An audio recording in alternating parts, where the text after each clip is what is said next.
Hello and welcome to the Build with Baer workshop. My name is Pat Baer. I'm here to build model kits and to chat with y'all and, generally just have a fun hangout for about 2 hours. First and foremost, shout out to Harold. Thank you for the host. Appreciate that as always. If you're a subscriber, throw the Bear Cave emote in the chat or the Lego emote. Let people know. Epic Open World is here saying, hey, Pat and chat. If you're not currently a subscriber, well, throw any old emote that you'd like in there.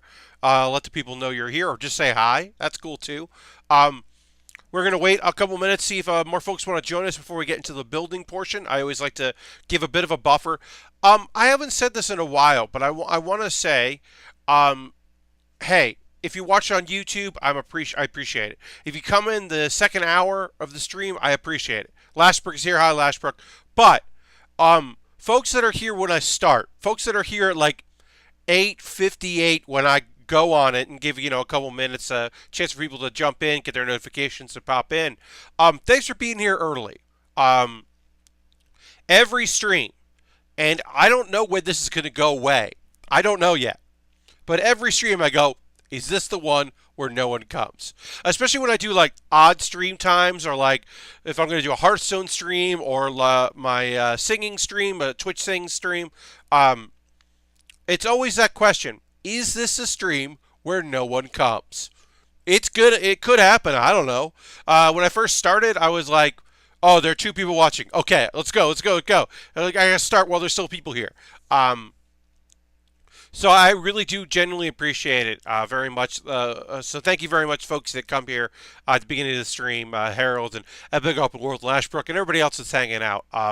It does mean a lot to me because it's like, okay, like, I mean, I'll do it for no one, but especially because I've been doing this for a bit. It's nice to have folks around. We're working on the Guncannon Detector. It is an RE100 kit. That is the Reborn 100. It is in some instances a re-release. In other instances, it's an attempt to put out a kit in a non-grade because it would be too big and too large and too unwieldy for a master grade. They'd have to do smaller runs of it. So the RE100 line is a way to do that in a non-grade form. They're like in between high grades and master grades. We're working on the Guncannon Detector, which is originally a Zeta Gundam kit, but reappeared in the blue coloring, as we can see here, for what's the Unicorn. Gundam Unicorn is the reappearance. Hello, Isabella. Welcome. Welcome to the old stream. Happy to have you here. We are going to go with the stream proper in a moment or two, but I wanted to, I always like to do the check-in and wait for folks to kind of join us, and then we'll jump in. I made it to a live stream. Woo! Well, yeah, woo to you, Isabella. Thanks. I'm happy to have you here. I know that my stream times are sometimes tough for especially West Coast folks because it is early, but I have found that any later, and I run the risk of just falling asleep. So, and also for my East Coast friends, like, I know that Saturday's great for Harold, but there are, a Monday night, it's a school night. So if it detects gun cannons, it is always going off. Yes, Lashbrook. The name Guncannon Detector, the second half of it is, it just feels wrong. It feels like it is a complete mistake because it has a gun cannon. Isabella says, I'm in the good old Midwest, Minnesota. No work tomorrow. And I love Gundam so much. Well, I do too. Look, I love all the stuff we work on here. I love when we build Lego sets that are Star Wars themed or Marvel themed. I love working on the Ninjago stuff and building like dragons out of Legos. I like doing the Dragon Ball figures, the model kits. But there is just something about building Gundam that's just really fun. Let's go to the overhead shot. And as we get into this, a reminder to folks, right before we do that, you grew up with so much Lego. Isabel, it's so, doing Lego kits as part of this is so fun. Also because, like, there's just, when you're working on these kind of kits, there's room for error while you're doing stuff, and I have to go and fix things. And with Lego, it's so easy to fix your mistakes. One thing I will say, as a reminder, folks, this is around the time where a lot of people's Twitch Prime subscriptions need to be renewed. So if you use Twitch as a subscriber and you're paying with real money from a credit card or whatever, it renews itself automatically. But if you're using Twitch Prime, you have to do that yourself. So now's a good time to do that. And also, it's always great to renew your subscription on stream because you can click that button and then we can all be like, oh, cool, thank you. And I notice. It's nice. So you may have noticed one thing about the overhead shot that's a little different is we have reached the part of the year where I have to adjust where everything is. So normally I would be building like here, and my arms would reach over the paper or my booklet and all that. But we are at the part of the year where it is getting warm in my bedroom. It's hot outside. I've got lights going on here so my green screen works. So I have to build down in here, and I have to put the paper there. So I have to adjust my camera a little bit because we're at the point now where my arms are just going to start sticking. Like I was setting up and my arm was like pulling the booklet up. So no. So we moved where I build, and for the next 4 months or so, this is our build setup. It shouldn't affect anything. It only means that sometimes I have to lean over and to read instructions a little bit if they're tiny instructions, like this booklet, because this is a 2018 kit. There's some English in here, which is very helpful. But yeah, this is the base of the Guncannon. This is where the backpack will attach. We've done one sticker so far. You can see that in the overhead shot. But yeah, this is the part of the year where we have to kind of adjust what we do. Epic Open World, Pat talking about hot things are hot in his bedroom. You don't have to brag, Pat. Well, Epic Open World, I don't, yeah, you're right. No, it really comes down to I have my fan on its lightest setting and I have the windows closed for noise. And this room, green screen days are tough in this room. I usually set up everything, and then like an hour before the stream, I'll like go back in, turn the lights on, get everything set up. We're hitting the days where in the next month or so, these get clipped off until right before we go. Like I'll set everything up and then turn everything off. So we're working on the head now. We did the chest and body here. We've got our different colors, our blues, our two different blues, and the one red piece in here, which is a fantastic accent, the chest piece. So our gray has two Vulcan guns on it. The Guncannon has quite a few weapons, and that is one of them. So now we're assembling the head, which isn't too many pieces, and it isn't going to be too much of a problem. But yeah, it gets warm in here, so we got to be wary of that. All right, so that goes in like that. That goes in like that, and then we do have to apply some stickers, so we'll be doing that in a moment. The visor, I'm glad the visor is a piece of plastic and not a sticker. I'm glad that it's not like a clear piece of plastic and then you have to, add in the color yourself. It's, but, yeah, I'll have to get used to where the booklet is now. The red kind of screamed, shoot here to me. Lashberg, yeah, I mean, logistically, it probably is, and also considering that's where, in another kit, this might open up, and that's where the cockpit is. So I can kind of understand how that might not be great. Feels a little foggy. Might have to clean that up a little bit. Yes, that might look like a target. Do Gundam follow the game logic? Shoot the red thing. Often, no. It actually might be like a Batman thing. So often, not in every Batman series, but in some series, Batman has said that the reason why he has a bright yellow or gold bat is because he wants people that if they're shooting to try to shoot him at that where he's got Kevlar and reinforced armor and not shoot at his head, which is often very exposed. Because you would think if you want to kill a man, you shoot him in the head.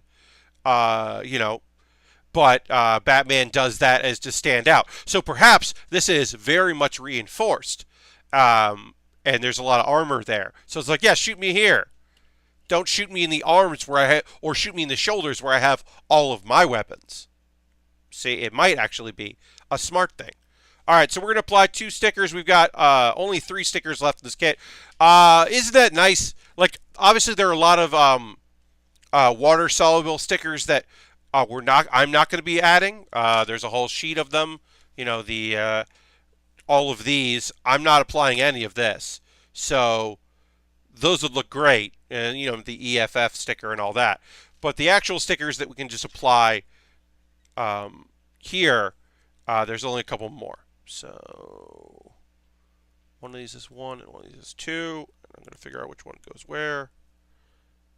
Using tweezers to apply this.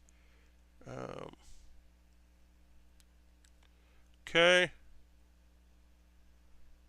So looks good. As always, I'm just going to do my best when it comes to stickers. I'm not a professional. I can only do what I think looks right, and then deal with the consequences later. Hello, Urban Buddha. Happy to have you here. Welcome to the stream. Already a good crew of folks. Happy to have you here on a Saturday. Saturday is often our light evening. You think Monday would be, but it's often Saturday is the day. And I get that. People have got stuff and things they want to do. You know, maybe you're going to watch the Bellator fight, or you know, there's you know, some sort of television programming, or you're out doing things, you're at the movies. I could see that. I went to the movies this afternoon. What Farios is here, J-Man is here, or Jam is here, I should say, not J-Man, Jam is here. Good evening. Urban Buddha says, I watched so much TV today. Hell yeah. And I'm glad. I went out to the movies, and it was cool. So that was my big adventure for the day. All right, so sticker has been applied. It's time to further put these pieces together here. All right, so that goes in like that. This goes down like this. Okay. And then that goes in the back. All right. Yeah, we did it. That's the head unit. The head unit has been attached. So got some guns at the top and a couple stickers. I'll put it up there so you can see. There's the head unit. And we can just attach that if we want. Detective Pikachu, Gonzo Gabe says 9.5 Growlithe out of 10 Growlithe. Yeah, I would agree with that. Harold throwing some emotes in there. Yeah. Look, is it perfect? No. Is it super fun and great? Hell yeah, it is. It was such a fun movie to watch, and I'm so happy I did what I had talked about this on Thursday. My plan was, and I'm so happy that it worked out, is I went with friends who have kids, 2 kids, they're young, and it was so fun to go with them because they were so hyped, and they were so happy, and their Pokemon, the older one has been watching for a while and watching old Pokemon stuff. And the younger only knows Sun and Moon. So, like, which is Sun and Moon, the Sun and Moon anime is, this version of the Pokemon animated is, like, so good for kids because they pulled it back and stripped out, much like the animated, the game it's based on. They really went with like a school vibe. So for young people who are new to Pokemon, it's such a good entry point. So they had a blast. And the other kids that were there, like some of the kids were annoying and like they were being kids, and I can't blame them. But it was so fun. Epic World asks, so Pat, now that you've seen Detective Pikachu, do you think there will be a Pokemon cinematic universe? Yes. This felt like a proof of concept because if it didn't do great, They could have just said, well, it's because we did it on based on Detective Pikachu, which did okay in Japan, didn't do super great in other countries. It's not the main storyline, but since it did so well, they now are like, well, if this did well, what about like having like based on the anime or based on plot lines of other, DS games or Game Boy Advance games or whatever. Like, we can tell a real story if we want to tell a story that's not loosely based on a offshoot. So I think it was the perfect choice to like figure it out. And yeah, and I really enjoyed it. So yeah, gave me some hope the Legendary can do a Gundam live action film. Yeah, I mean, look, the major problem with doing anything Gundam related is making it feel like the mechs fit in the world, actually fit in the world, and belong there, and telling a story that does the legacy justice, which is very hard. I think it. I don't know if. I think there could be an interesting Gundam movie. I don't know if there can be a successful box office, like, make your money back Gundam movie. Unfortunately, I think that's two separate movies. I think a successful does justice to the world and the legacy of Gundam, and a Gundam movie that makes a bunch of money and like leads to further movies might be two different things, and that actually worries me more than anything else. I think that they can make it look cool, but I don't know. Harold just threw some cheer at me. Thank you very much. Bits and cheers, always appreciated. Thank you very much, Harold. But yeah, like, there have been attempts, right? Like, I didn't watch the Netflix Death Note. I've heard mixed things about it. But there have been, like, good attempts at. I think the Rurouni Kenshin live action is brilliant. And feels so visceral and real.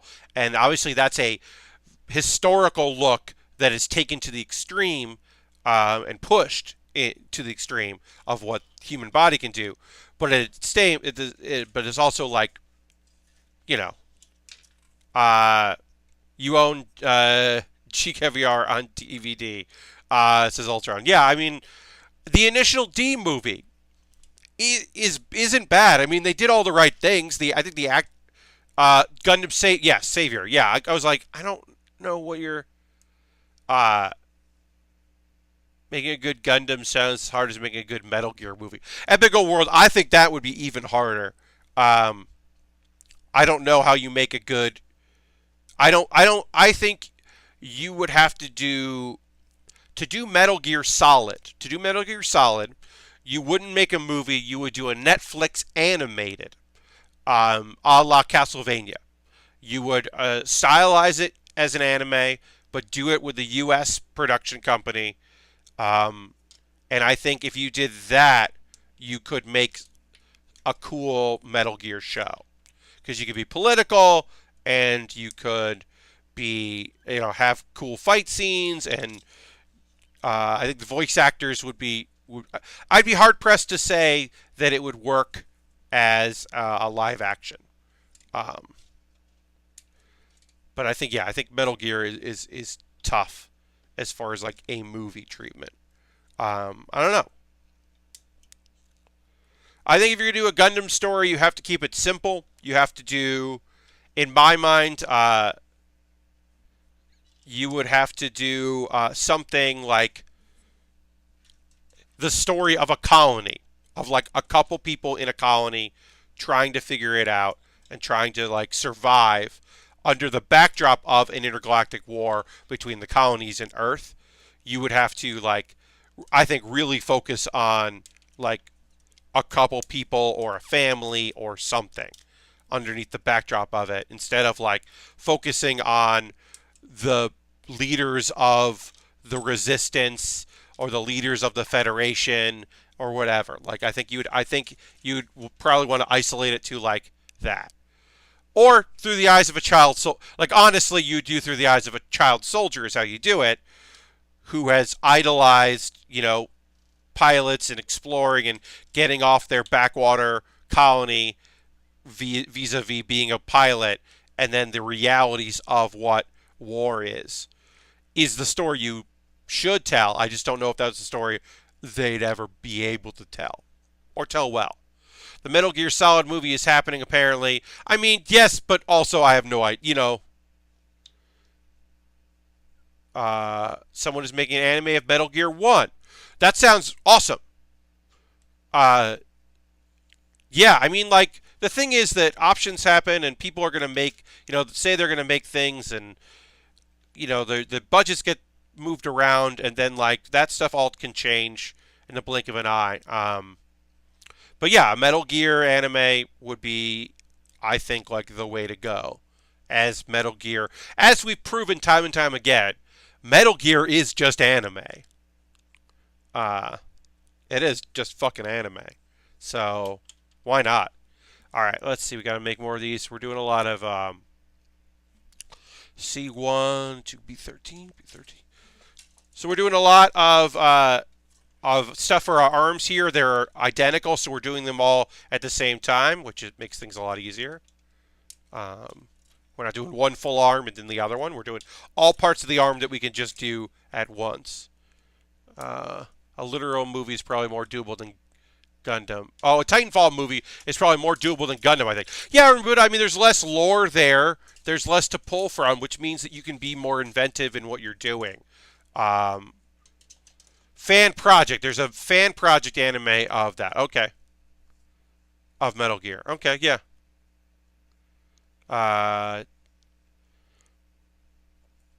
Yeah, I mean, I would believe you. That a Titanfall movie, I think, would be easier to approach. And who knows? Apex has certainly done well, even if it's not doing as well as originally thought. It's still doing well enough that there could be room for a Titanfall film at some point. But yeah, I mean, I always say like, I'd rather have a mini series if it's a big in-depth story. Mini series is the way to go. Telling small stories within a larger world is always how I appreciate it. Like I said, like I don't want to have like big, long, drawn out like Senate hearings, in your Gundam movie, or like, well, let's go talk to the prince of this principality or whatever. Like, I don't want any of that, but I do want like cool fights and moments of heartbreak and moments of understanding and like. I love small stories in a larger world. I think of Dread. Yes, Dread. Isabella's, and that's the all capitals Dread. That is the not the Judge Dredd movie. That is the Dread movie, which is, as many people said, what if Judge Dredd, but all in one building? Which it is. It's telling you about the whole world and about the characters in that world and the concepts of that world and the realities of that world. But it's focusing on doing it in a very small space. And telling one, like, it's a night. It's like a night or a day. But you get a lot of information based on it. Yeah, I think that movie is very successful in what it's trying to do. And the story it's trying to tell. So you're not a fan of the Trade Federation stuff, negotiations, Star Wars Episode 1. Yeah, Big Open World, I kind of was like, this feels like a book that a friend of mine. A lot of the first three movies feel like parts of books in the expanded universe that I would never read, but a friend of mine would be obsessed with and tell me all about the cool parts. And I go, oh, that part sounds cool. I don't care about the other parts. That's what most of those movies contained, like just huge chunks of stuff that I was never going to care about. All right, so this, okay, so it goes like that. All right. They can always do a live-action series based on Starship Troopers, some smaller mech soldiers. Yeah, I've always thought that there's more room for, because there were a lot of direct-to-video sequels to Starship Troopers, which I didn't realize at the time. I sort of understood that it was satirical. I think I didn't, because I didn't know what it was based on, right? I just knew the movie, and there was like nudity in it and big bugs and rah rah rah, and I didn't realize how satirical it was the first time I watched it until while I was watching it. Um, and then I was like, oh wow, there's a lot more to this than I thought. Um, all right, so C1212 and then PC2, grab those. Uh, I think introduced the idea of mechs. Oh, wow. Uh, the book, yeah, that's totally possible. That's not a thing I know of, but uh, I'm same writer and director RoboCop. Yes, I love like exoskeleton stuff. Like I think that's uh, as much as I love big robots and mechs. I mean, I'm always gonna love big robots and mechs, right? But I think that uh, exoskeletons are like really underrated. I think like that's just such a in fiction uh, is such like a underutilized like we'll get a big old like I think people either go um, they either go I'm doing a big robot that I pilot like it's a machine that I pilot, or they go I'm a cyborg. I'm doing cybernetic parts. Like that's like to me the two ends of it. And exoskeleton is kind of like the in between where you might be modifying yourself genetically a bit in order to like connect with the machine, but really it's just like it's you doing it with some stuff to make it a little easier for you to do it. And I'm always been fascinated with that uh, like concept. Um, it's one of the reasons why Exo Squad is so like such a cool animated program. Also because which is which was it's not. There's a contingent of people that are just like fuck yeah Exo Squad, and there are a bunch of people that are just like I do not know what cartoon you're talking about because it was never super popular. It was syndicated. It's like pretty adult as far as its like thoughts and what happens in it, and the fact that there's like this big old plot that happens in it, and like uh, there's a lot going on in that show. It was really ahead of its time. Um, but yeah, Ultron says fuck yeah Exo Squad. But yeah, I mean like there is a contingent of people that are like I know exactly what you're talking about. Fuck yeah Exo Squad.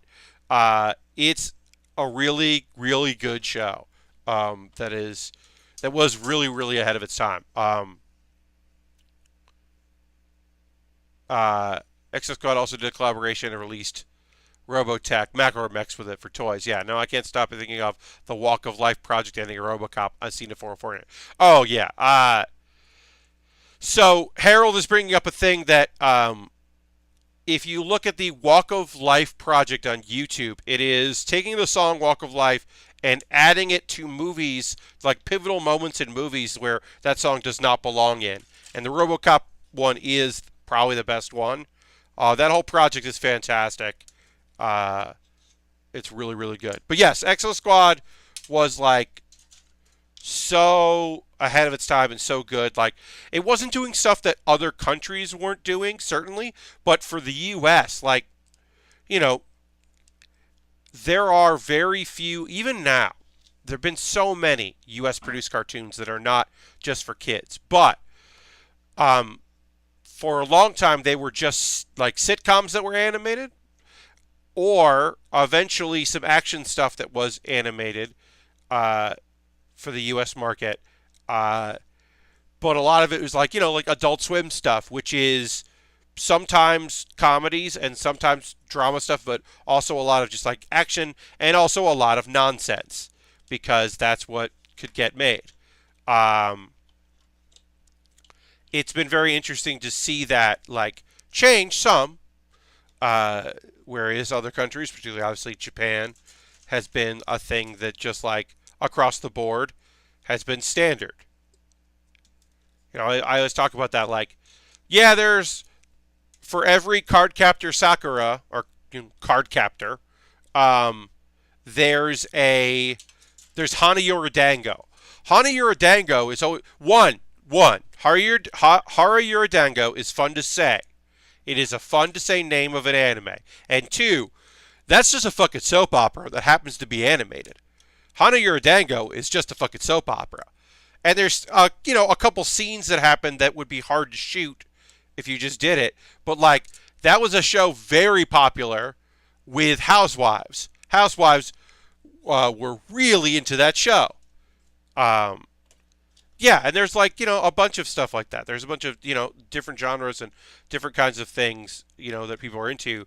But anime that's like on different hours and different times and uh, popular if with different you know demographics and ages. Uh,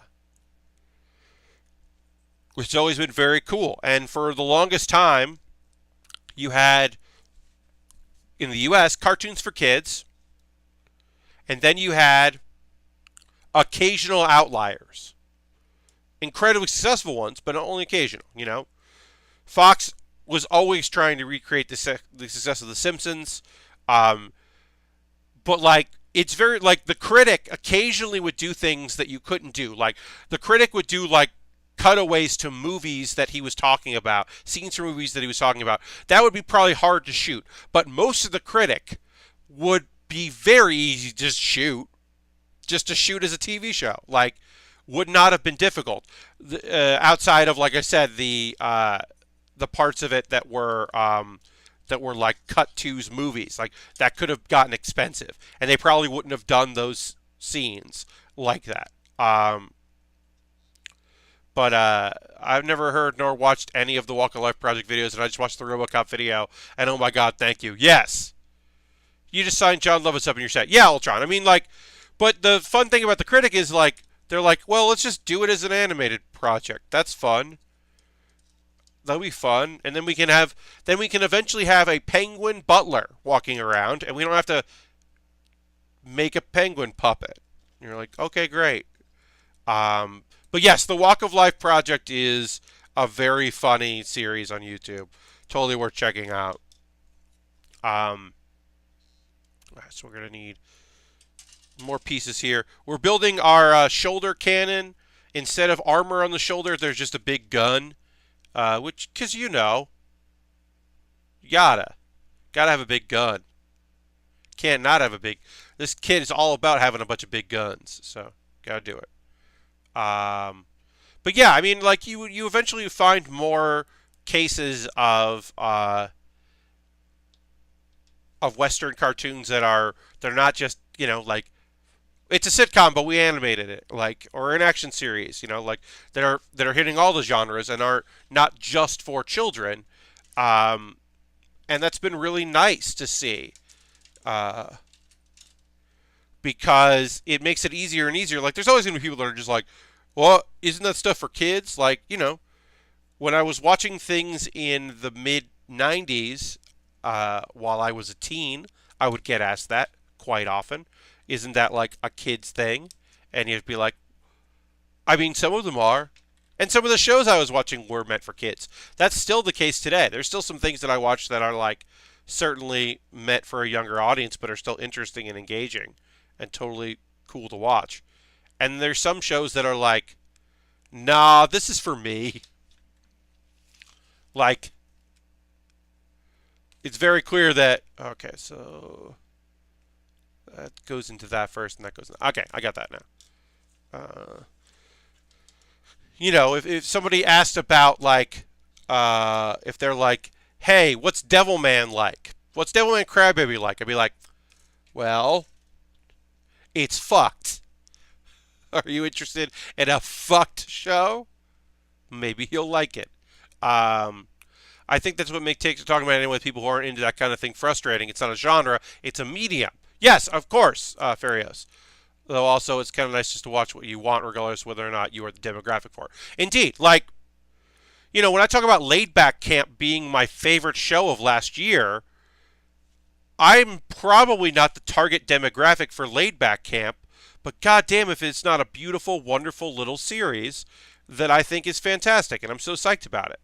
But like a show like New Game, uh, which obviously it does have a demographic that's into, but I think anyone that likes game development would really like that show because I think it like really speaks to creators and creative types and those frustrations of like your first job at a high school and trying to find your way in the world and the idea of working with someone who inspired you to do the job you're doing. Um, like I think New Game could appeal to a lot of different people. But yeah, I mean, like it is a sometimes a frustrating conversation to have with people who are like, I don't get why you like the kid show, and you're like, it's not a kid show. And also, yeah, sometimes they're kid shows. Fuck it, who cares? Those are fun too. All right. All right. Okay, so now we're gonna got our arm we built here. So this is going to just fit over it. So instead of like, it is like a bit of shielding here on the shoulder. You can see that. It's got like this piece here, which is for meant to be a shielding, but it also has a gun. Because that's the idea of the gun cannon. The idea of the gun cannon, this is like support. This is a mobile suit that's a ground unit that's meant to like be a mid-range for either other battles or taking out like anti-air, basically. Almost ready to hit buy on this G Savior kit on Amazon after all this talk, says Ultron. I mean, I'm always supportive of people buying kits of stuff that they want to build. If you got the time, you've got the energy, you've got the interest in building a model kit, I always say go for it. You know me. I have kept that initial D kit on the on my wish list. We talked about that before. That is not a snap kit. It is a glue kit, and I am terrified of doing that, but I'm keeping it on there because I think if someone wants to buy that and wants me to fail while doing it, fail upwards, I'm totally willing to do that. Hello, Ink Gunpla. Happy to have you here. The MCU is meant for kids, but adults can join it also. Yeah. Yeah, I mean that is a part of those movies. I think that some of them are a bit more adult than probably would be helpful for some audiences. But yeah, I mean like I think yeah,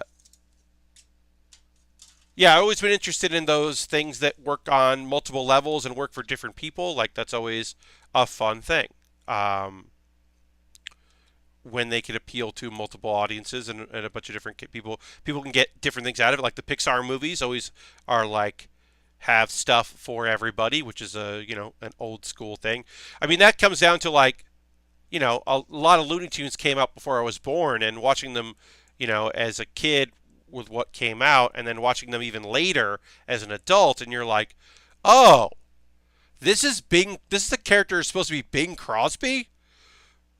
What kid would know this? Oh, this bird. Okay, this is a reference for parents watching Looney Tunes with their kids. Okay, or like for me, the sweet side is like Tiny Toons into Animaniacs, where like I remember that a friend's brother was like babysitting us, or we were hanging out, and Tiny Toons was on, and there was an episode of Tiny Toons that was that is a really cool one, but it's like an MTV episode. Like it's a weird parody of like MTV, and they have like music videos within it.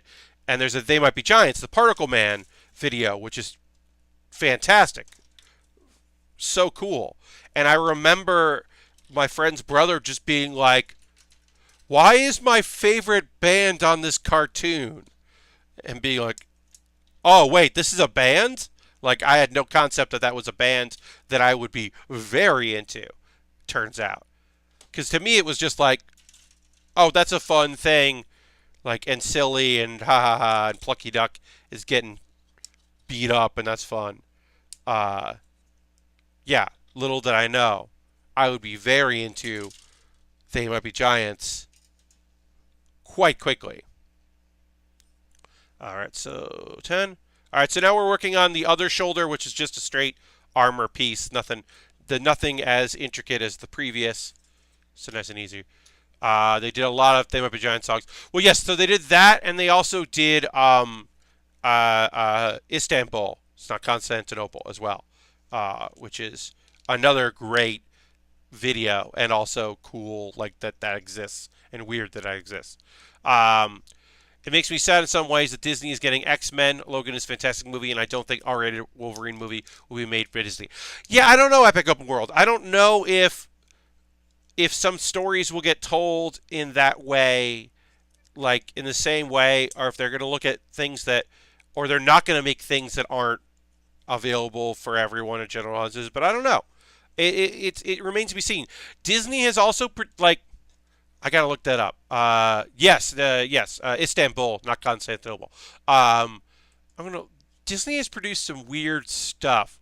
I'm gonna look this up because I remember there was one thing.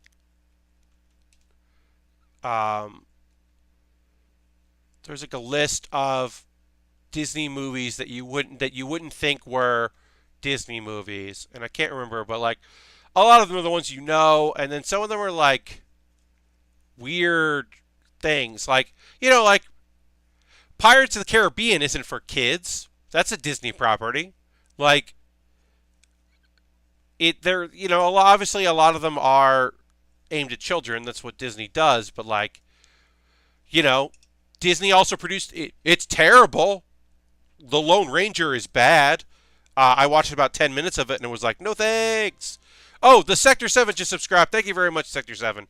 So, like, Disney has produced things that aren't necessarily for all ages or for children. Um, but who knows, it'll be interesting to see where things go with it. That's 2 months from Sector 7. Thank you very much. Yeah, throw the Bear Cave emote, throw the Lego emote in there. Thank you very much for that. Always appreciated, Sector 7. And yeah, hitting the renew there is always great. It lets me know that you're doing it. All right, so we got to put this piece on here. It goes like this. It goes around. Feels like this is the thing that's going to pop off pretty easily, it looks like. But hopefully we can contain that. All right, so now we have the two arms. Now we can just go ahead and attach our arms. We've got a cannon on one arm, shoulder cannon, and a shoulder shield. I like the blockiness of the shield. I think it's very classic in its look.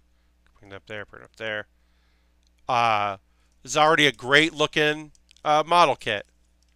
Good little mobile suit, doing its job, doing its thing.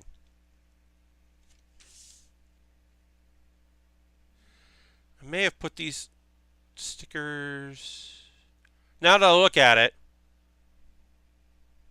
yes, okay. Black, Black Cauldron, yes.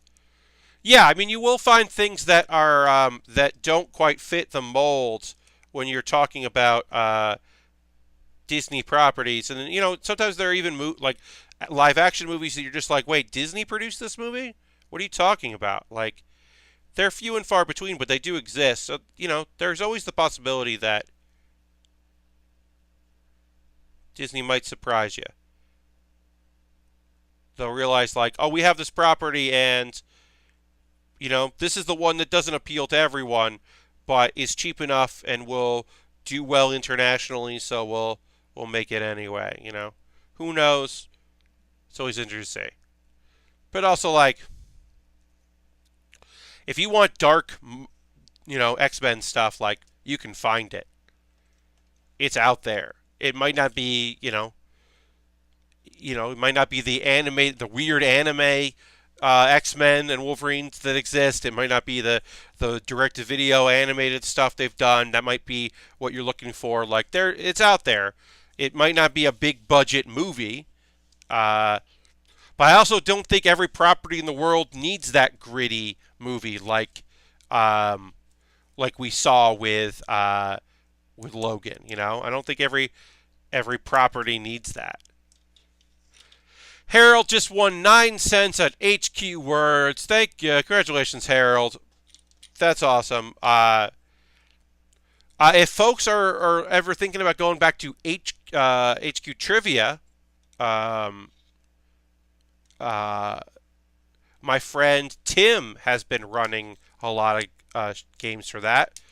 Tim Dunn has been picking up the slack. He's a great dude, and I fully support his endeavors to have fun on the internet. So if you're ever thinking about going back to trivia, Tim rules, and you could do a lot worse than my friend Tim. I have not, because I am not interested in any of those games. They do not appeal to me.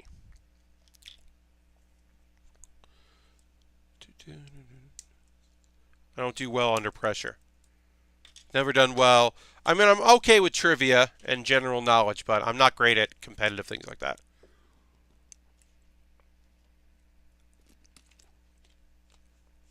Yeah, he's filled in on words. Yeah. Um, Tim is a great dude and a good friend. I've not chatted with him in a bit, which is a bummer, but hopefully I'll be able to see him pretty soon. But yeah, I was happy for him because here's the thing with Tim. He has a lot of goddamn energy and it's genuine. It's not a falsehood because he's been accused of that since he started doing it. As people think that like he's like putting on and it's for show, and it's like no, that's Tim.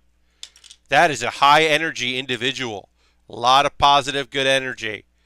Uh, just very authentic. So I'm happy that like someone who belongs running a game show on the internet, and also like as an improviser, the hosts that have come out of the improv world, because like Casey did it for a while. My buddy Casey Jost did it for a bit, and Casey was very good at just like because he is a great performer that does not give a shit about anything. So like things would go wrong, and he would just be like, "Yep, okay, this is where things go wrong. All right, cool, whatever, let's roll with it." He's very good under pressure. Uh, which is not to say everyone with an improv background will be good at that, but it certainly helps. Scott was very good because he has a background in running a talk show. He used to do a live, not live, not internet, live theater-based talk show. So he got very good at interviewing people, and is a stand-up comedian, which also helps with like rolling with things and being in the moment and all that. Uh, like it's very helpful to have that kind of background. All right, so this goes like this goes this, and then this goes like this. We're building our waist here for our kit, and then it goes like that. Yes, great. So basically, the way this works is this thing is going to be able to pop down, and it basically has like a pod on the bottom of it. You can kind of see in the photo to your left or your right that basically what this kit has is like a tripod leg, like a third leg, like a balancing thing. You see that in some construction equipment and weapons that are mobile. It's basically like the idea is that you just like it basically becomes a tripod, and then it can shoot, like and stabilize it, which is like a cool concept for a mech. It's a pretty weird concept that I like a lot. All right, A35. That is basically just like a peg leg, or like I said, more likely a tripod. But also when it's compacted up, it does look like it's got a protrusion out of the crotch. So that's also fun. F5. This one here. Correct. Thanks everybody for joining me tonight. We've got a great crew. Happy to have you on a Saturday. As I've said, Saturday is often kind of a low key night. In a little bit, I'll take a break and talk about stuff that's coming up with me, and then we get into some anime talk and all that. I do want to remind you all that next Saturday is not a normal build stream. I will be starting my stream next Saturday at 8 p.m. Eastern time. And I will be going till midnight, and I will be playing exclusively Jackbox games. I'll have some special guests joining me in a Discord server, so you'll be able to hear their voices, and then also I'll be playing with the chat, and I'll be raising money for St. Jude. Uh, it has a protrusion out of the crotch, and that is fun. Pat Baer 2019. I stand by it. I'm not lying about that. It is fun, and it is true. Um, But yeah, so that's next Saturday. I'll mention it, a bunch, and then I am going to do a build stream on Friday of next week because while I am not, as I said, I am not doing my normal stream. I still want to do 6 hours of building next week. So next Friday I will be doing a build, and I'm going to look up when that is. Give me 1 second to find that information because I forget. That's fun of me to forget. Um, okay, yeah. So uh, Friday the 17th, I'll be doing 6 p.m. to 8 p.m. Eastern time. So next Friday, I'll do a build stream, and the next Saturday, I'll be doing my Jackbox stream from 8 p.m. till midnight. So that's next week. Normal stream on Monday, my normal time as well, and Thursday. Most Zone of the Ender mechs have crotch protrusions since they were the cockpits, and so it's fine. Goodness can go with it. Yeah, and especially Gynex, certainly has done some stuff with some of their kits having those kind of properties as well. Yes, it's not particularly, it's not totally rare. It is weird because this one is cylindrical in nature. So it is noticeable. When you look at the gate, you're like, hey, what's going on there? E11. But you'll see that once it's kind of together. It extends, yes. It is an interesting element of the kit. But I think it's a fun one. Yeah, so I'm excited about my stream next week. I gotta confirm my special guests, especially since I've been saying I will have them. But yeah, it'll be a fun one. It also counts as my monthly bonus game stream because we will be playing games. So that's what that one will be. I always try to do that a gaming stream, focus stream a month, and that's what that'll be. I might do like an afternoon stream this week on Tuesday or Wednesday, probably Wednesday. I might do a Hearthstone stream because it's been a little while. I haven't done one this month, so since I've been playing Hearthstone a lot and enjoying it, I might do another Hearthstone stream. I have a new deck that I'm enjoying playing, so I might do that as a. It is a big Druid deck, which is hard to do now because you can't really ramp in Druid anymore. Harold says, I completed one of your duets during my Twitch Sings charity stream today. I'm going to be 500 miles. Oh, that's awesome.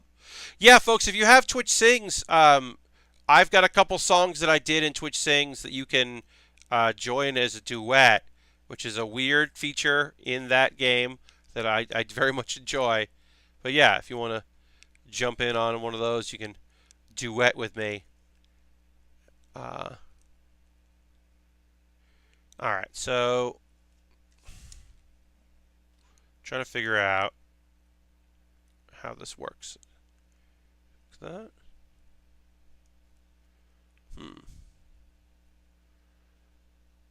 Sorry about this, folks. Occasionally, you run into a thing, you're like, I don't know what this wants from me. I am doing my best to figure this out. It is an odd way to attach this. Well, we're working on the bottom of our waist piece here, so hopefully we can figure this out. There it is. Got it. That was weirder than it should be. Okay. Alright, there we go. That's attached. Then this attaches to this here. Got it. I have a few as well. That's awesome, Harold. Yeah, I really do like Twitch things. It was fun to do that this week. As you know, I do like to, now that I have the time, I like to be able to go in and do a song now and again. Is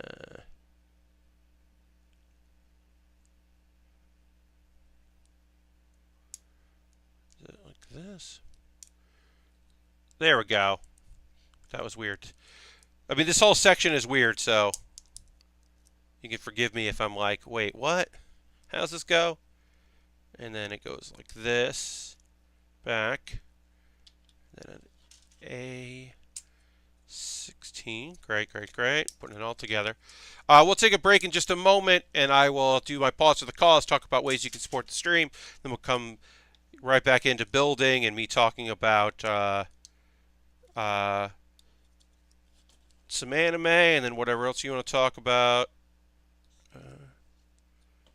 Yeah, open up to the floor for ideas and thoughts, as always. All right, so this went in, and then this goes like this, and then it goes like this.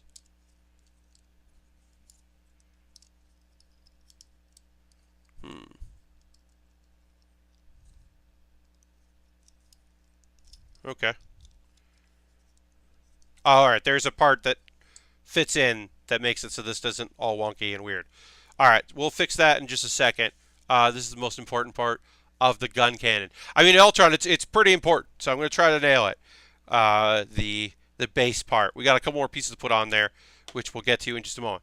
But first and foremost, hello, welcome. This is the Build with Baer Workshop. If this is your first time here, consider becoming a follower. Hit the follow button, turn your notifications on so you know when I stream. I normally stream Monday, Thursday, and Saturday from 9 p.m. to 11. Monday and Thursday I'm on. I got a special time on Friday and Saturday of next week. I'll be building on Friday from 6 p.m. to 8 p.m. Eastern time, and then running out to my job that night after.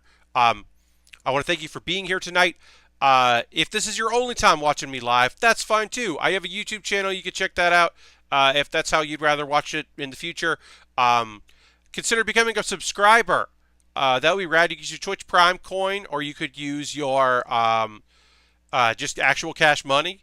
I always appreciate that. It's great when the numbers go up.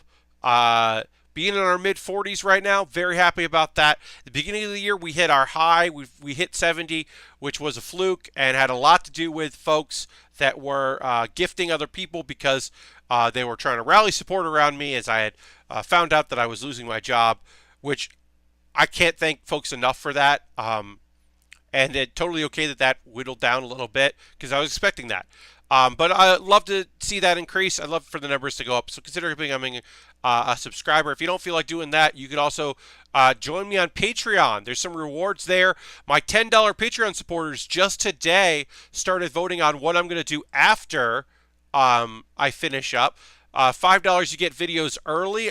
Tomorrow you're going to get a new video that I'm debuting on Monday as a new video in a series called Closer Look, which is me shooting some videos.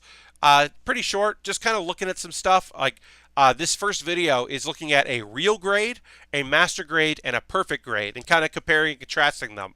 And I'm going to be doing that at least, I think twice a month I'm going to be doing closer looks. But yeah, tomorrow, my Patreon $5 and $10 are going to be able to see that sooner than everybody else on Monday. It looks like, according to the polls, when I finish this, I'm going to work on 3 small little kits. I'll give you a preview here. These are the kits I'm going to be working on after we finish the gun cannon. 2 of them are Dragon Ball vehicle kits. They're tiny. They're not painted like you see there. They're usually like chrome color. And then 3 little Pokemon model kits. They're the 3-in-1. They're the evolutions up to Dragonite. So those are the next kits. They've been sitting on these for a while. That's the next thing I'm going to do because it looks like that's where the voting goes for my $10 tier. So I listen to those folks. It could swing another way. It could be that they vote for one of the other options, but it looks like that's what they want to see. Right now, that's winning. Uh, I also have an Amazon wish list. This kit was bought off my wish list. A person who's preferred to remain anonymous bought this kit. I have some other stuff on there. Like I said, I have the initial D kit that is not a snap kit. It is a glue kit, and that's terrifying.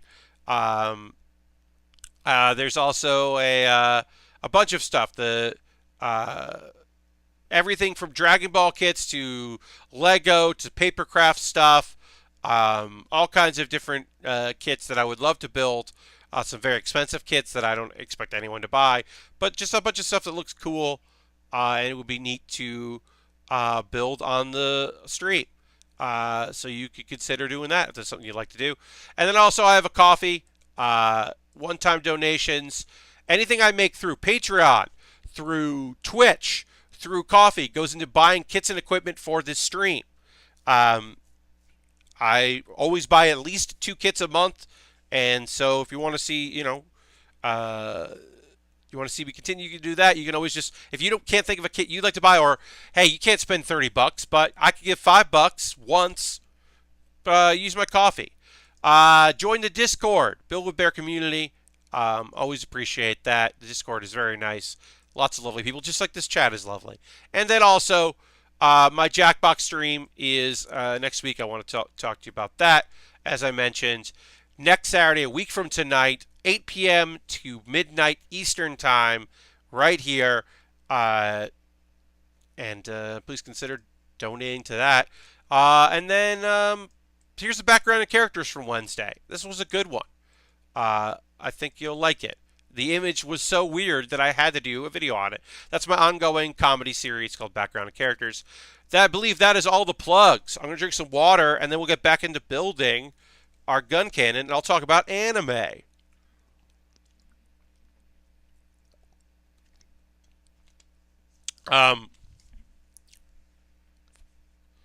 The first show I want to talk about is, I'm going to put it in the chat so you can know the name of it.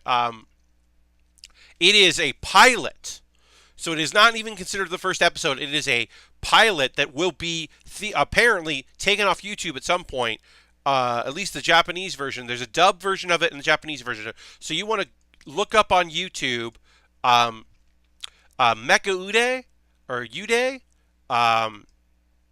You want to look that up. It is it's pretty cool, and it is a independent. I think they kickstarted a bunch of money for the pilot to make like the proof of concept. It feels very someone compared it to Shaman King, and I think that's an excellent comparison. But it's also got the mech kind of robot, maybe a little bit Dragon Drive, maybe a little bit I don't know, but it's very cool.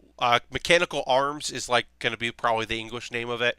Thank you for the follow. Appreciate it very much. Jackbox hype, indeed. Thank you, Harold. But yes, thank you for the new follow. Logic, I appreciate that very much. But yeah, so Mecha Ude, it is a pilot, and it looks very cool. And then I guess the global producer, one of the producers on it, is Scully, who's I don't know if she's still with Crunchyroll, but she's done a bunch of stuff with Crunchyroll and been like an on-air person. And it looks kind of cool. I thought the first episode was really interesting, or this pilot was really interesting and engaging. I'm excited to see where it goes with, and I hope they can do a full season. And it seems neat. But like I said, yeah, it's got a little bit of that, like, kind of like you and your partner working together for a common goal, but also like it's got a mech kind of thing happening, like a big mech arm. Guy gets a big mech arm and is fighting people and stuff, and yeah, it seems cool. I haven't watched the dub. I only watched the subtitle version, so I can't tell you about the dub, but I'm sure it's fine. Uh, let's see. So that was good. Uh, let's see. Joshi Kausei.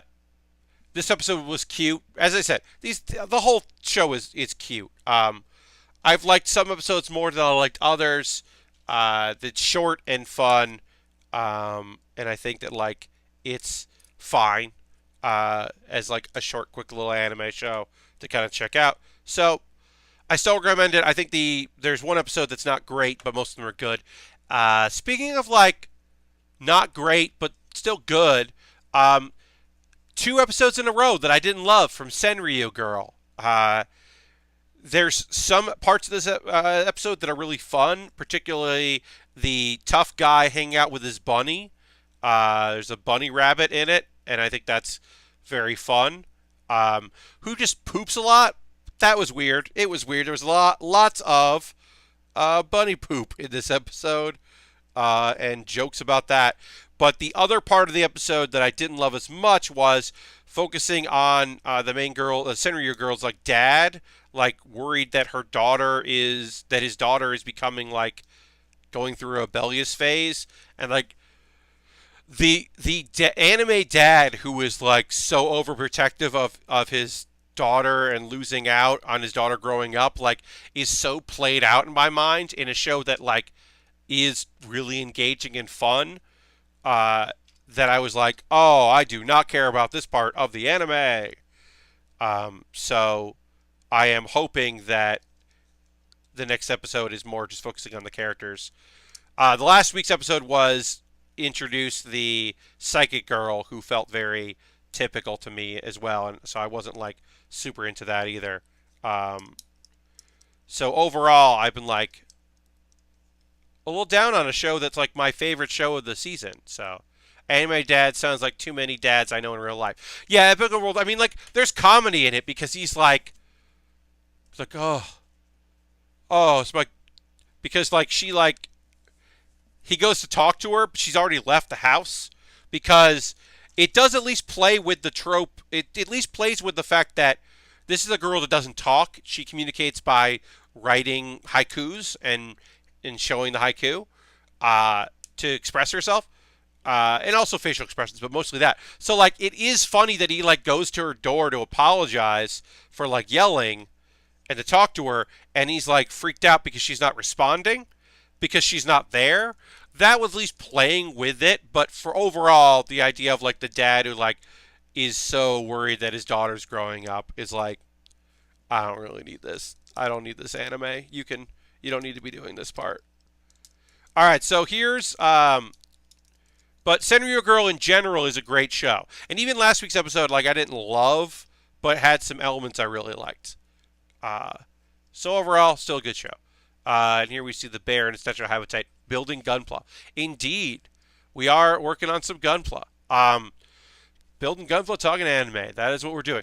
So this is the waist here, and you can see there is the protrusion that pops open and then down and then up, and it's a whole stabilizing thing. And we'll see that in practice once the kit is complete. You'll be able to see all the parts of this, but it is pretty unique and pretty interesting as far as like a tripod leg kind of a thing for stabilizing. So that's the waist. The waist is done. We can now move on to our leg units.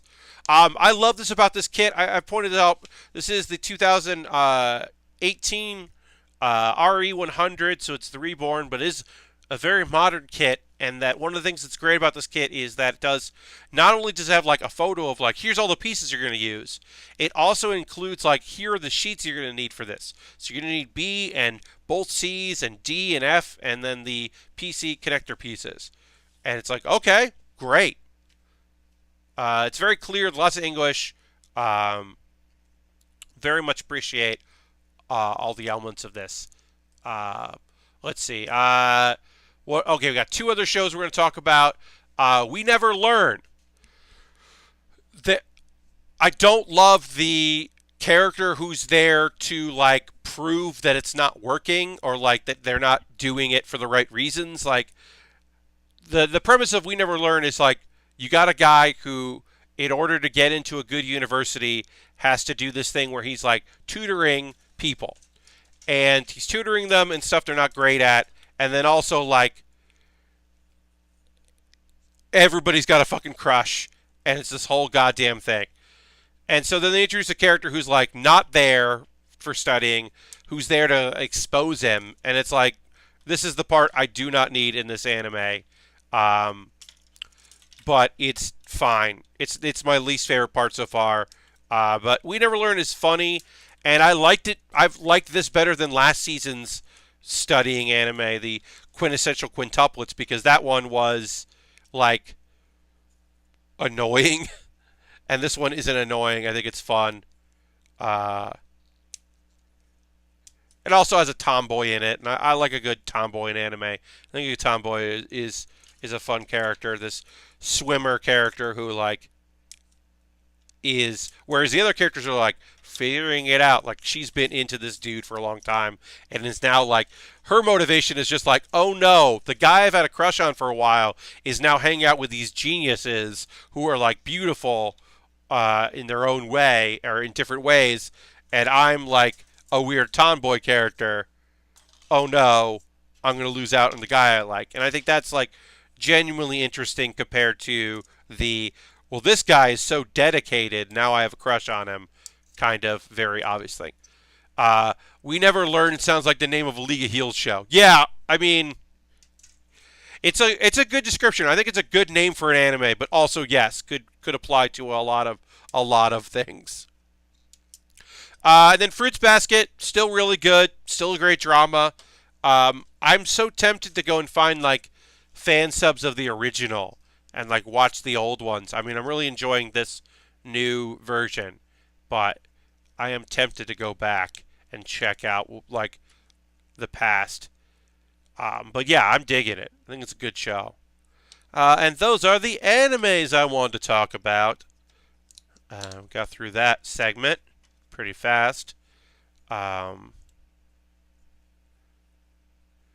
The stuff I talked about on Thursday, you know, I watched the episode again and of let's see. So okay, so I got to build that first, and then that, and then that. Okay. Um, there is something very interesting about it's an isekai, right? So it's an overpowered character show, but uh, it's like Wise Man's Grandchild, which is still a terrible name. Wise Man's Grandchild is still a very bad name. But as far as isekais go, it's interesting that it really is like he's very overpowered, but the fact that it's focusing on him and one character being into one another uh, is interesting. Um, because generally they're harem shows, and there are female characters that are enamored with the main character, but like everybody knows this character is going to get together, and they like. My mom made me C and D from my Xenomorph Gundam. Bad luck indeed. I'm sorry to hear that. Uh, look that up. That is such a weird. Yeah, that's the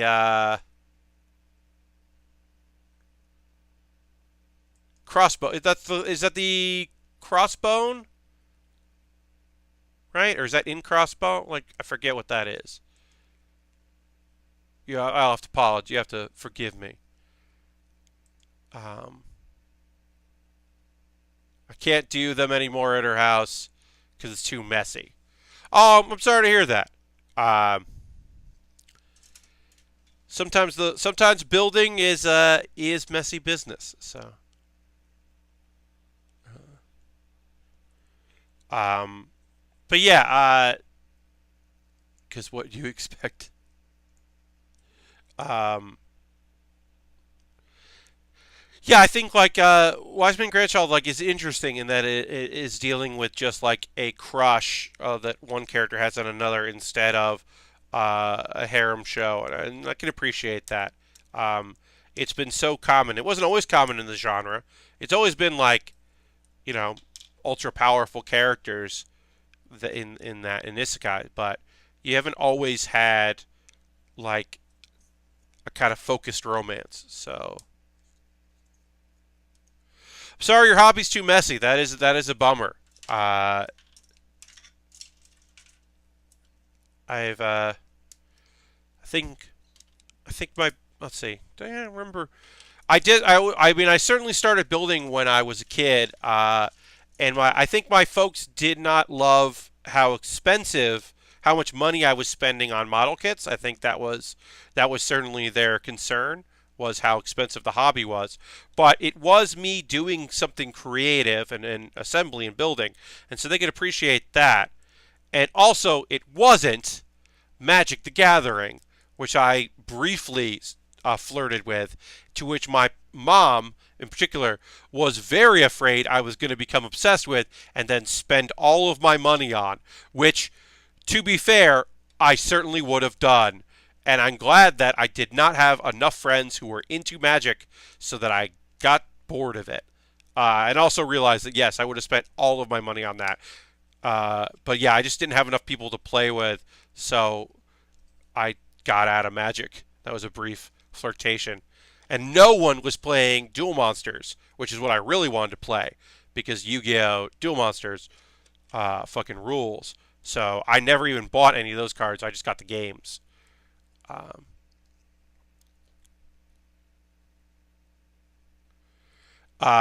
Urban Buddha says, finally sat and watched Gundam Origin. Love the ending theme song remake. It's going to make me wish I picked up the Rambara t-shirt at Uniqlo. Oh, yeah.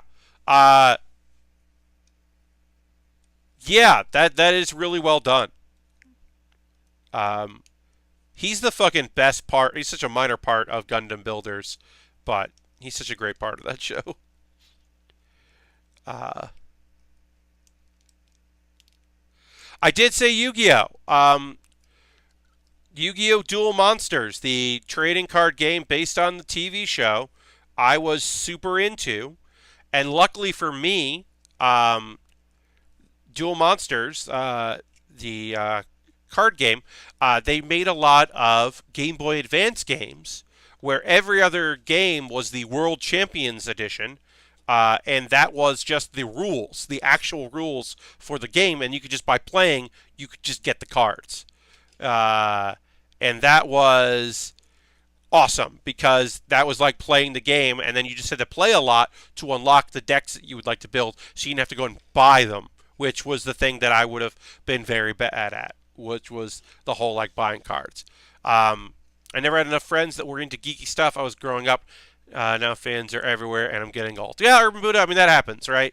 When I first moved to New York, there was a place where you could go and play all kinds of card games and do all that. I was just actually joking about this. I started watching random episodes of Loading Ready Run because I was never super into, like, I'm still not super into them, but like there's so much content of theirs that I've had no knowledge of, and I just randomly clicked on a thing where like someone bought them a bunch of Magic cards and they're getting back into Magic. Yes, Neutral Grounds, indeed, Urban Buddha. Neutral Grounds was the place that you would go if you wanted to play card games, trading card games, and such. Yeah. So that is really that place was cool. It was in the same building in New York as um, it was in the same building as some rehearsal space where I used to do improv rehearsal, and so I would tell people, "Oh, you worked at the Barnes and Nobles?" Yes. So I would tell people like, "Hey, if you need snacks, go to the fourth floor. They sell some snacks there." So we'd be like that, and then I remember people being like, "Hey, Pat, what's going on there? What is that place? You told us that's where we could get snacks, and like, what the fuck is happening?" And I'd be like, "Oh yeah, if you're into Magic the Gathering, you can go check that place out." Um, I did a little bit of stuff there. Uh, It's Magic episode of Commodore Hustle. I believe that's true. Yes, Harold, I believe that's that. It's either that or I watched the loading time where they are like talking about that and getting cards. But yeah, I think it's about them. Yes, it's about them like getting back into Magic because someone gave them cards. And it's very funny because that is such a huge part of their brand now is like how many shows they have dedicated to Magic and revealing things and all that. That it's very funny that like there was a period where like, uh-oh, we're all back into Magic now. Shit. But that's like a lot of how it is, right? Like,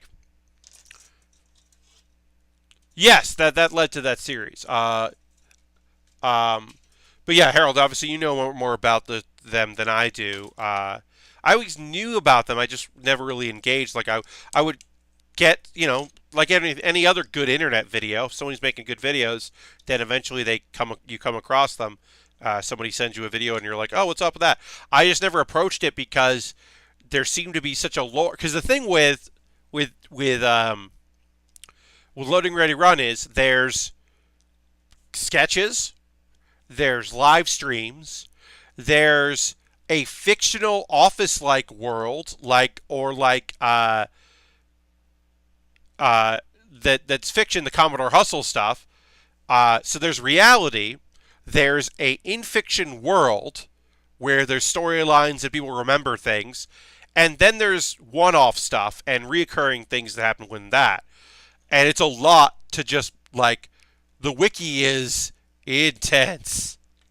The wiki is very intense if you're like, and then also there's like people that don't work there anymore that used to like do stuff with them that don't do stuff with them anymore because they've moved on to other things or any other reasons. And so like there's just like there's a lot to like dig into. But I mostly just like part of it was someone who was like, "Oh, hey Pat, you're in the background of their PAX Unplugged video," and I was like, "What?" It's like, "Oh, cool, I am in the background of that." But now I'm just watching random stuff, and it's kind of fun because they'll be like, "Oh, this is when Kate Stark was working with them and like doing video editing, and is like in some background of some stuff and in a few things." Oh, hey, that's fun. Oh, hey, I know that person. That person's doing a guest bit in this episode. Oh, cool. Ooh, I don't know who this is. This person was so long. You mean they were doing their pack stuff in the Bear Cave? Yes. By the transitive properties of me being in the video, their PAX Unplugged 2018 video is in the Bear Cave. Technically. They're technically in the Bear Cave. That's right. That's accurate. Um, and they haven't put up an unplugged video, but I am definitely going to be in that. I'm in a bunch of stuff from that, I think. We'll see. But I believe. At the very least, because Graham and Adam did a video. But yeah, it's kind of it's a lot to like get into. There was a guy named Tyler, and he was the lead of our group. He traded me Sanga of the Thunder for one of my Japanese cards, the Black Call, and he also traded me Sinjin, and I gave him Red Dark Magician. Yes, we're talking Yu-Gi-Oh! Some Yu-Gi-Oh! Cards. Nice. That's awesome. You got the gods. I was always into, later I got really into elementals. Elementals and fusion elementals. I was very much into that with Yu-Gi-Oh! But the card type I first loved was I used to build warrior decks. Now, warrior decks were never good, but there were always enough warriors that you could do some fun stuff, but it was always fun to like buff them. And then, you would get cards that would be like, this warrior is better when there's other warriors on the field, so here's a bunch of warriors. And this isn't a good card, but it's a warrior card, so it goes in the deck. Yes, that has been my overall thing. Like I met Graham through just doing various pack stuff, and Graham and Adam and Beej are people that like I've met. Like I don't know all of them, but everyone I've met from Loading Ready Run have been incredibly nice. And it's been I also picked their brains a little bit about pack stuff and convention stuff, and that's been nice to be able to do here and there to kind of like get their perspective on things, because they've been doing convention stuff far longer than I have as far as selling goes. So yeah.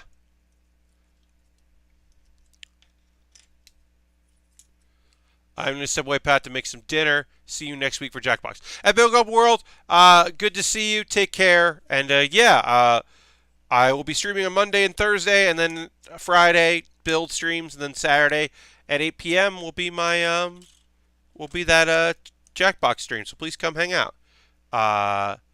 Japanese UR Blue Eyes Ultimate. It's holographic. That's awesome.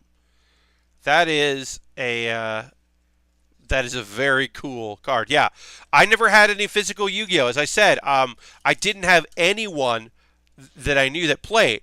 At least when I started doing Magic, which was brief, was because I had friends who were playing it, and I was like, oh, I could do this. But no one I knew played Duel Monsters, so I never bought a physical card, because I didn't have anyone to play with. So I ended up just buying the games because I could play those, and that was enough.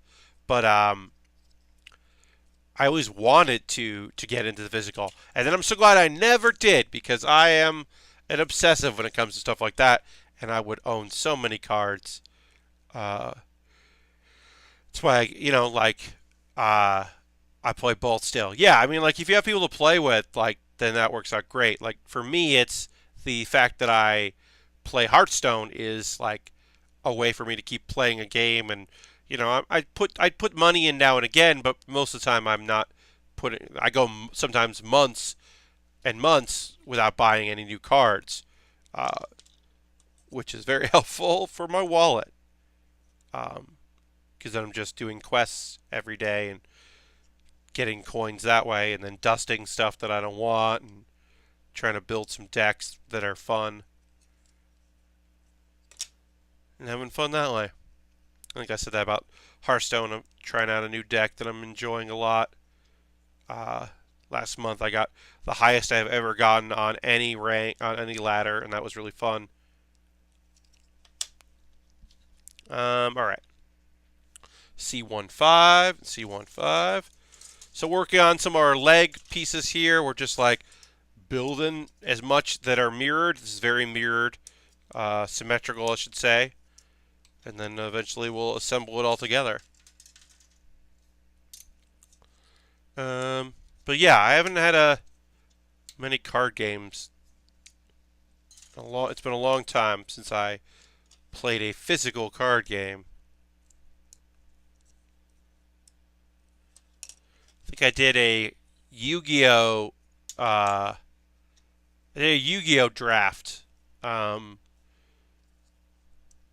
No, I'm sorry. No, it wasn't Yu-Gi-Oh! It was Pokemon. I did a Pokemon trading card game draft not too long ago, where we opened like a bunch of packs and put together a deck, and everyone started with fresh decks, and that was really fun. I've done very little draft gaming, and that was really interesting to kind of put those uses together, being like, okay, let me take these cards, let me try to build a deck on these cards, and I'm playing against other people, and it's just like how you can put cards together and assemble yourself something that works, and like, okay, well, I'm going to focus on this, but this card's powerful. It doesn't really combo with anything, but it's a good card. I'd be up for doing that again, and I could do that with various series, I think. But yeah, that is fun. I'm not good at it.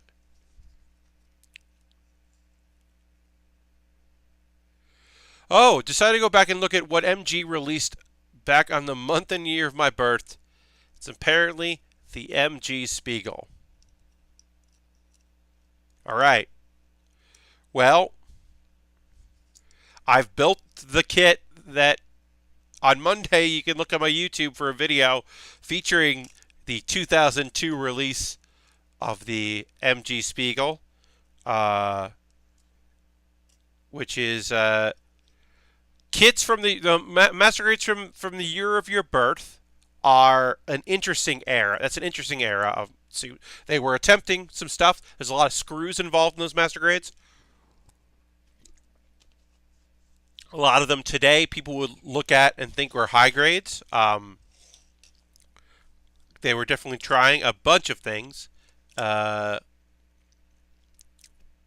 with those kits. But yeah, the Spiegel is a beautiful looking kit. That was a fine master grade to put together. Obviously, like I said, I did not love the sticker element of, not sticker, the screws element of it, because I don't like working with that, especially in a kit that has no English. You know about the screw thing? Yeah, it's just like there are different size. There are 4 different screws for and it's like or different sizes and styles, and it can be tough to kind of get that all together and figure out what you need to do with it. But it ended up working out okay. It was just like kind of stressful. Um, Still happy to build it. It still is a fine looking kit, the old German ninjutsu. But yeah, I prefer not to have kits that involve having to put screws in to put things together. But sometimes you got to. It's just the way it works. Um, that this goes like that. This is going to go up into here. Working on our leg assembly. And now we're going to work with our first rubber. These are just plain old rubber pieces here. It's very odd. This is just straight up rubber. Still got to snip it like anything else, but it's very strange. And then we need 2 of those. We also have to do this twice, so we will need the other 2, but we're just doing one and then doing the other and kind of figuring out what I need to do here, and then we'll build off of it. Screw it. I got to pose the MS God Gundam and the Master Gundam, the old hobby shop I visited. Best experience. Yeah, thank you, Harold, for that comment. The God Gundam is such a lovely shining and burning, as they are alternatively called. So just a great kit. Great kits. All right. So this is gonna go. One is gonna go in there. This is gonna go. It says attached by supporting the part from the back. Don't know what that means.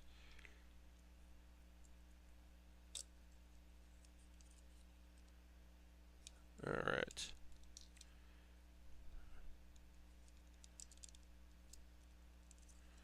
And oh, okay. There we go. All right, working on our leg, and like I said, got these rubber pieces here. I think that's forgive. I assume. I don't know. We'll figure that out. I haven't gotten that far yet, but we'll do the same thing on the other side. Keep going there. You did the classic fight from G Gundam. Hell yeah.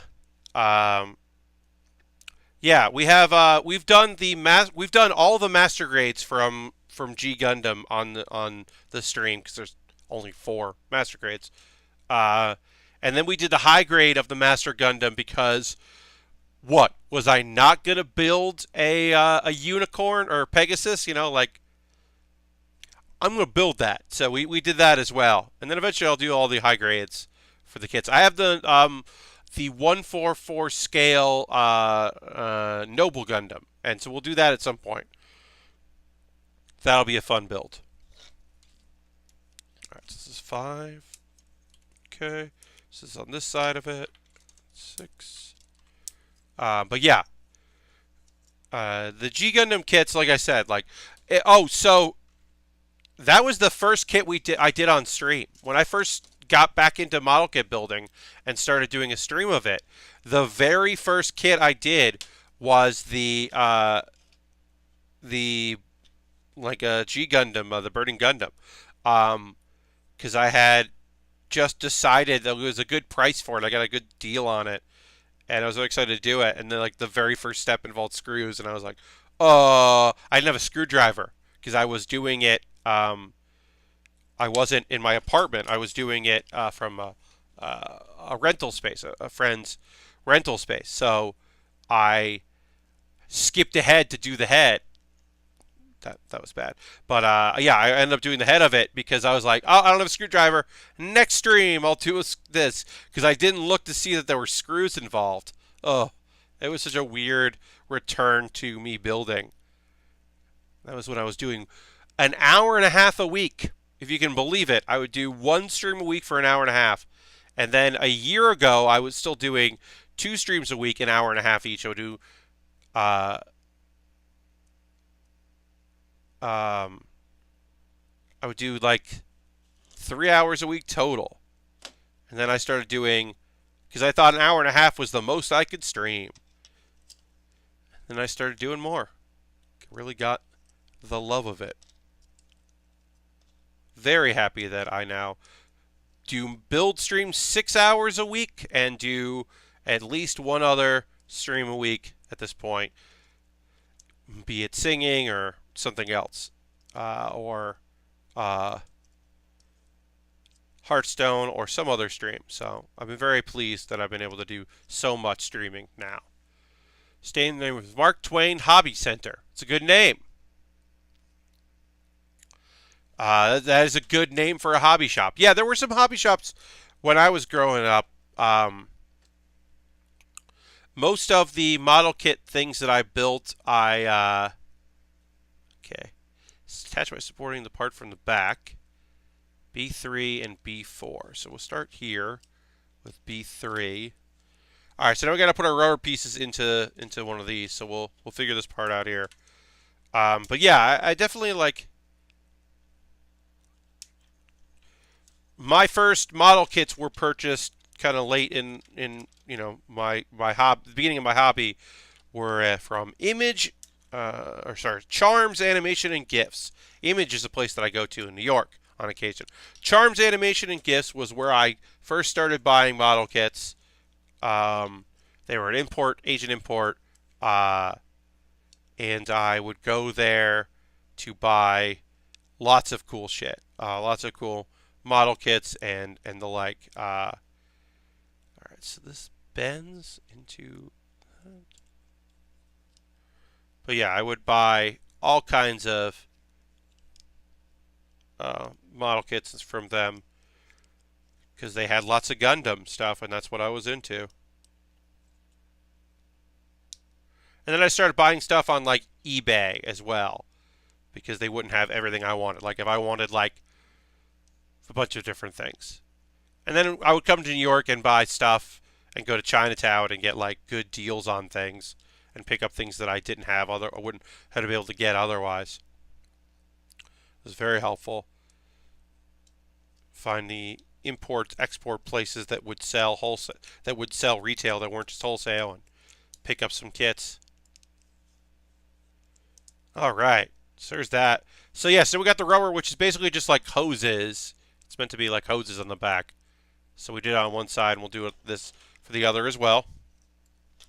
That went on a lot easier than I thought it was going to be. It looked complicated. It's not. It is weird. Chinatown, yes.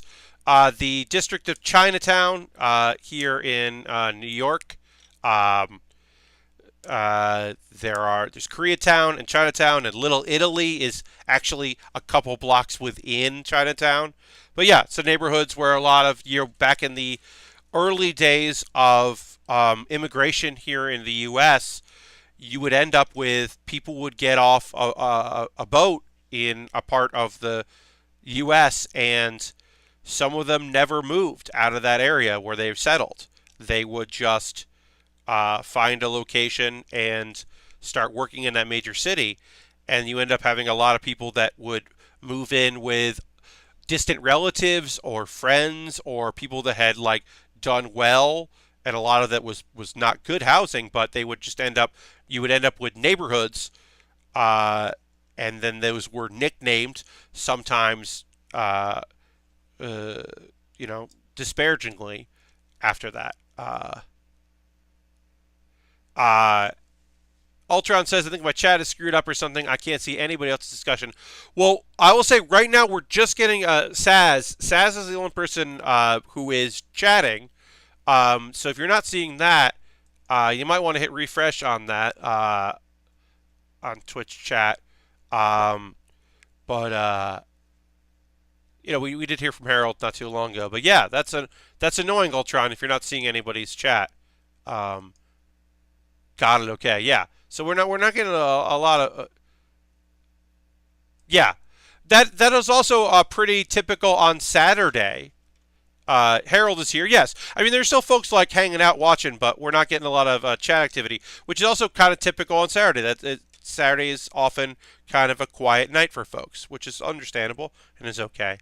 But yeah, so there are a lot of little Italies and or like whatever Chinatowns and Koreatown in various parts of the United States. Aristophan is here. But yeah, like in New York and in San Francisco, in Los Angeles, there are a lot of neighborhoods that started off being very um, part of a culture. So don't have anything interesting to add? That's okay. What? Uh, I appreciate you being here. But yeah, I mean, like, folks don't have to throw in anything for discussion if they can't. Um, so there are multiple Chinatowns in the United States. I'm trying to think of there was a Chinatown in New Haven, Connecticut. I don't know, that neighborhood has been very gentrified since. Um, but I know that there was certainly in San Francisco. There's a Chinatown. Uh, Santini is here. 6 months. Thank you so much for subscribing for 6 months. Use your Twitch Prime. What's for the Bear Cave on there for Santini? Thank you very much. Appreciate it. But yeah, there's like in I believe in San Francisco there's a Chinatown as well. I know there's it is like a lot of where people who are looking for neighborhoods with like people like I don't know if there's one in Missouri. A lot of it has to do with if there was a huge influx of people of the same culture or country of origin arriving around the same time, or if that was a place where a lot of people settled. You'll end up with that being there. Uh, but it's not in the same way that there are parts of Michigan that have like a huge population of folks of Muslim ancestry, of like religious ancestry, um, because that is where a lot of folks settled, and that just became like an area where like there's a lot of people like that. Yeah, there used to be yeah yes, and in the same way that there are a lot of parts of this country where that just happened. I mean, one of the reasons why Boston is considered so Irish, while there's such a huge Irish population of third and fourth and fifth generation Irish, is so folks went to Ellis Island and the Irish got turned away from Boston or from New York.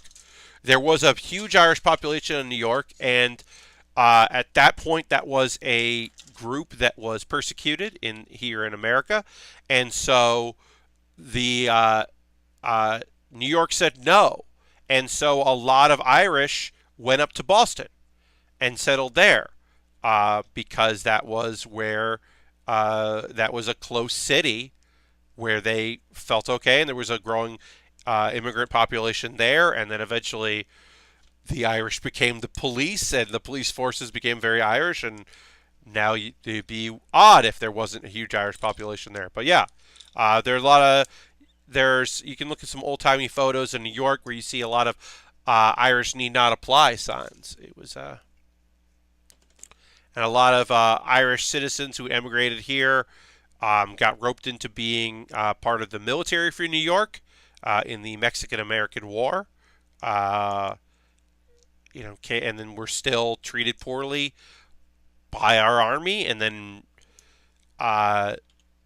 were treated poorly when they came back, and they had worked very hard to uh, contribute. But yeah, you'll see that a lot of like neighborhoods in this country of like, oh, Now that makes sense. That's why there's these folks here. That's because of the way they emigrated.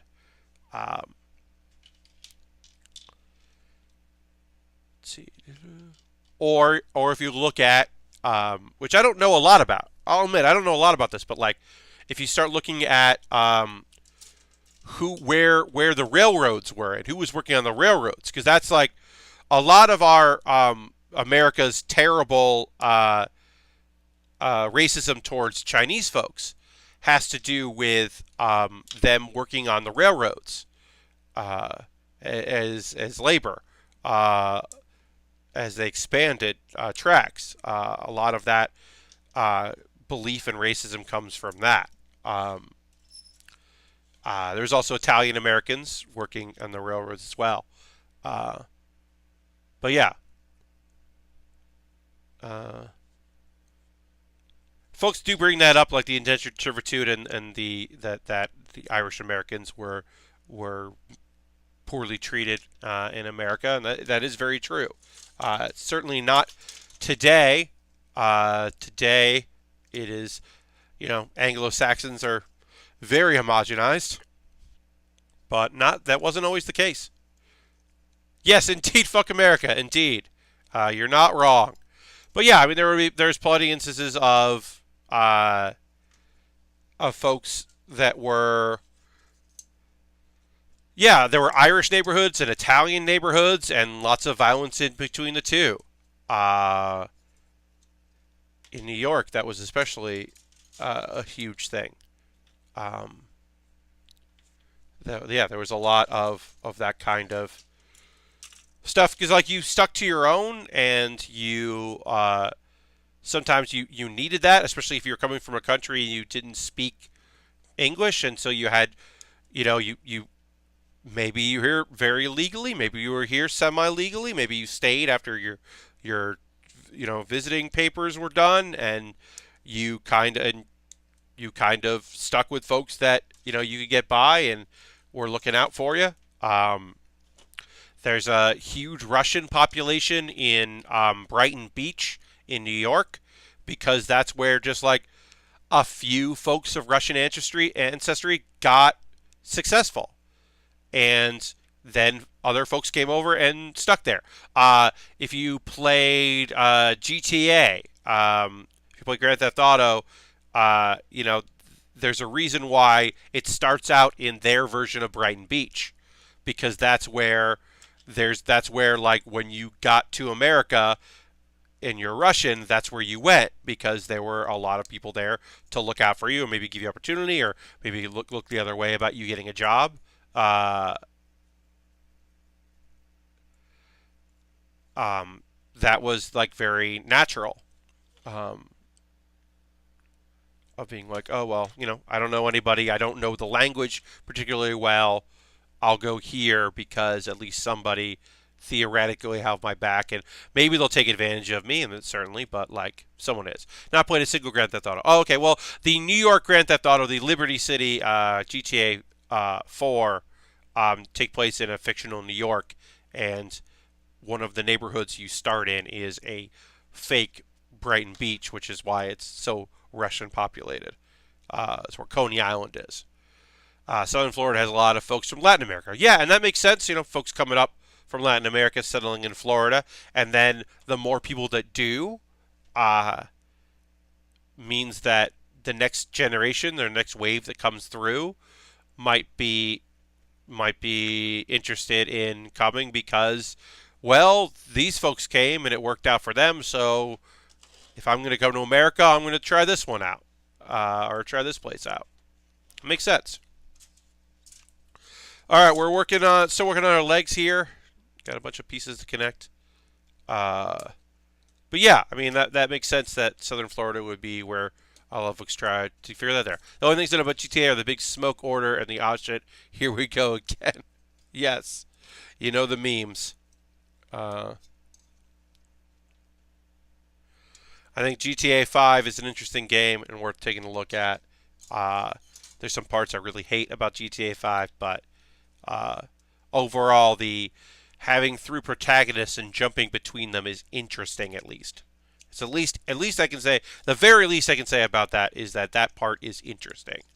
Even if I don't necessarily, even if I think one of the characters is absolutely abhorrent and I don't enjoy playing as him, I still think there's some interesting things to be gleaned from that game. GTA 4, I don't know if it holds up, but Nico Bellic is an interesting character.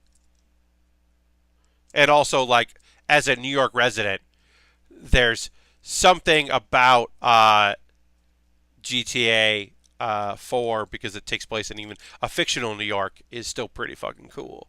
There's something cool about being like, oh, I've been where we're at the scene we're in right now. That's cool. There's something cool about that, in my opinion. All right, so this is right leg here, goes on like that. Then we'll continue putting armor on here. Let's see, C110. All right, and we're looking at one leg here. Oh, after my stream is over, I think which will end in a couple minutes. We're probably gonna go and raid Dave Lang's stream because Dave just started streaming. So we'll probably go and check out Dave because that will be a fun thing to go do. It's fun to do that now and again. I think he said he's going live. Yes, he is.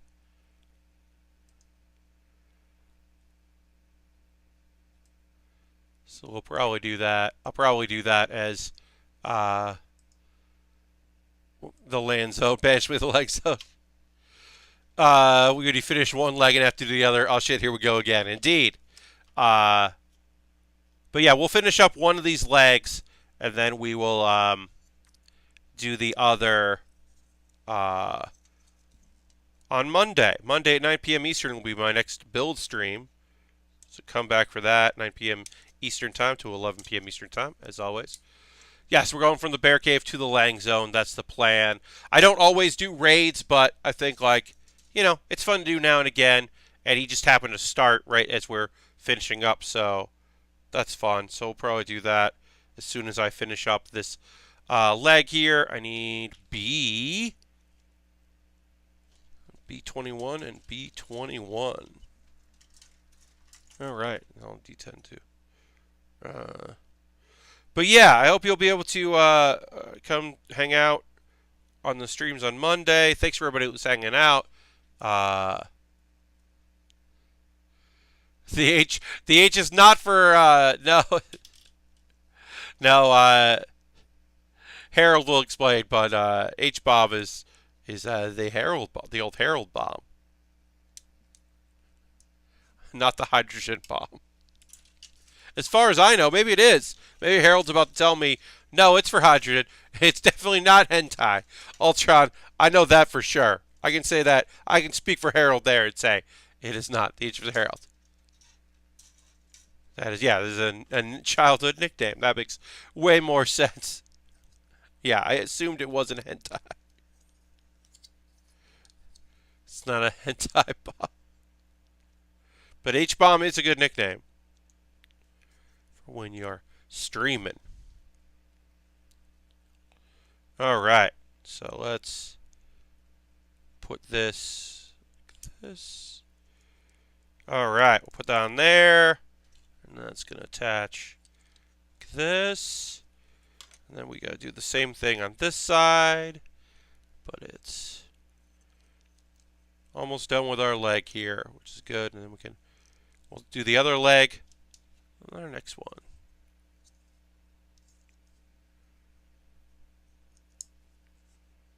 Oops, wrong way. Yeah, and then it goes on like that. And that is a leg done. We did it. All right, so our leg is done. Our waste is done. We will definitely finish this up on Monday. So thank you very much for hanging out. I am about to end the recording of the stream, but I am going to we're going to slash raid